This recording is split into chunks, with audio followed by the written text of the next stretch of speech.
গ্রাম্য মেলা বাঙালির আবেগের একটি নাম। হাজার বছর ধরে ঐতিহ্যগতভাবে চলে আসছে গ্রামীণ এই মেলা। এই মেলা জুড়েই গ্রামীণ মানুষের কেনাকাটার ধুম পড়ে যায়। আর আজকের এই ভিডিওতে ভোলা জেলার ঐতিহ্যবাহী একটি গ্রামীণ মেলার সাথে পরিচয় করিয়ে দেব আপনাদের। আর এই মেলাটি যেহেতু রাতে সবচেয়ে বেশি জাঁকজমকপূর্ণ হয়, তাই সন্ধ্যার পরেই আমরা রওনা করলাম মেলার উদ্দেশ্যে। স্থানীয়ভাবে সবাই এটিকে আড়ালিয়ার মেলা হিসেবেই সবচেয়ে বেশি জানে। আর তাই আমরা বাইকে করেই চলে এসেছি ভোলা জেলার বিখ্যাত এই মেলাটি পরিদর্শন করার জন্য। আর এই মেলাটি প্রতি বছর শুরু হয় ফেব্রুয়ারির মাঝামাঝি সময়ে।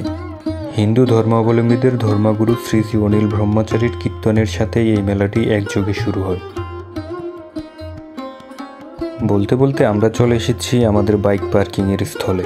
আমি মনে করি এই সময়টাতে যত্রতত্র বাইক না রেখে পার্কিংয়ে রাখাটাই সবচেয়ে বেশি উত্তম, কারণ এই সময়ে বাইক চুরি হওয়ার সম্ভাবনা সবচেয়ে বেশি থাকে। যদিও বলা হয়েছিল এটা হচ্ছে বাইক পার্কিংয়ের রসিদ, পরে খুলে দেখি এটা হচ্ছে প্রণামীর রসিদ।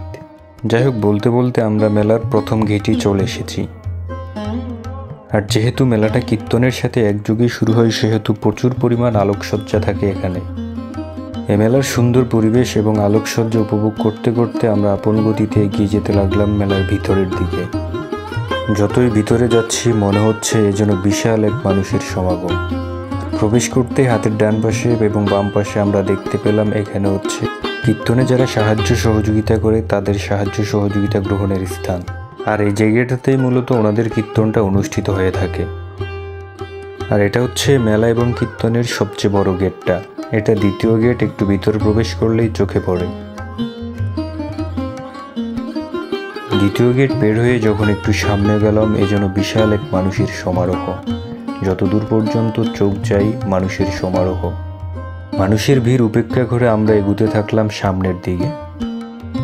আর এগুতে এগুতে দেখতে পেলাম বিভিন্ন রকমের স্টলের সমাহার। মানুষের নিত্য প্রয়োজনীয় যে সকল পণ্য প্রয়োজন সকল কিছুর উপস্থিতি ছিল এই মেলায়। বাচ্চাদের খেলনা থেকে মহিলাদের গহনা, এছাড়াও একটি ঘর সাজানোর জন্য যত রকমের সামগ্রী প্রয়োজন সব কিছুই এই মেলাতে পাওয়া যায় এবং উপস্থিতি দৃশ্যমান। কোনো অংশে গেলে মনে হয় এ যেন বিশাল এক জুয়েলারির হাট, আবার কোনো কোনো অংশে গেলে মনে হয় এ যেন বিশাল এক ফার্নিচারের হাট।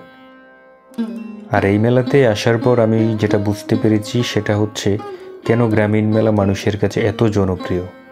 এই মেলার সবচেয়ে বড় উপকারী দিকটা হচ্ছে বাহিরে যে জিনিসটা আপনি অনেক বেশি দাম দিয়ে কিনবেন সেটা এখানে খুব অল্প দামে পেয়ে যাবেন। আর তাই তো অল্প দামে কেনার আশায় নিম্ন মধ্যবিত্ত মানুষজনের পছন্দের প্রথম তালিকায় থাকে গ্রামীণ এই মেলাগুলো। অন্যান্যদের মতো আমরাও হেঁটে হেঁটে পরিদর্শন করা শুরু করলাম সবগুলো স্টল।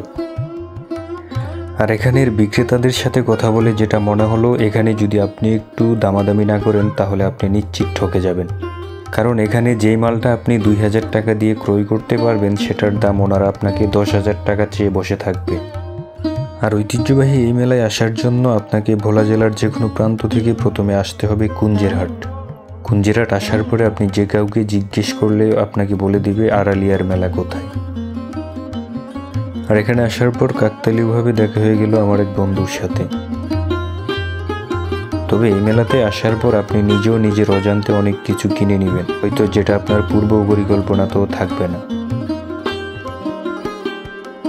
শুধু আসবাবপত্রই না, এই মেলাতে আপনি পেয়ে যাবেন বিভিন্ন রকমের চমকপ্রদ সব খাবার।